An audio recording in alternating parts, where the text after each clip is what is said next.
सवाल यह है कि बाज़ दफ़ा लोग जब बारिश होती है तो हवाएं चलती हैं तो लोग बारिश को या हवाओं को गालियां देते हैं, तो क्या ये दुरुस्त है?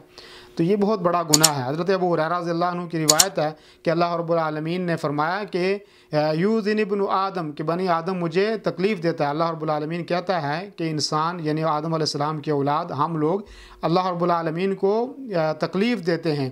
और कैसे तकलीफ़ देते हैं, वो क्या करते हैं, हम लोग क्या करते हैं, यसुब्बु दहर, कि ज़माने को हम लोग गालियाँ देते हैं कि ज़माना ख़राब है, ठीक है नहीं।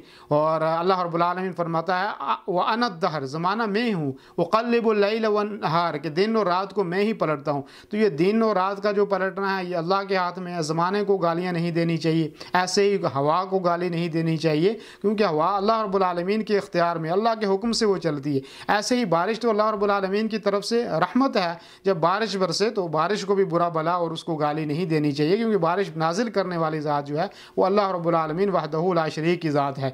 तो ना बारिश को गालियाँ देनी चाहिए, ना हवा को गाली देना चाहिए, ना जो है ज़माने को गाली देना चाहिए। इन कामों से जो है वो आदमी को बचना चाहिए। और ऐसे एक हदीस के अंदर है, नबी सल्लल्लाहु अलैहि वसल्लम ने फरमाया ला तसुब्बु दहर, कि ज़माने को गालियाँ ना दो, फ़इन्नल्लाह हुवा दहर, कि अल्लाह ही जो है वो ज़माना है। तो ये बात चीज़ें हैं, हदीसें हैं कि जिनसे ये साबित होता है कि गाली देना ममनू है। वैसे भी गाली किसी को नहीं देना चाहिए, लेकिन ज़माने को या हवा को या बारिश को भी गाली देना मना है।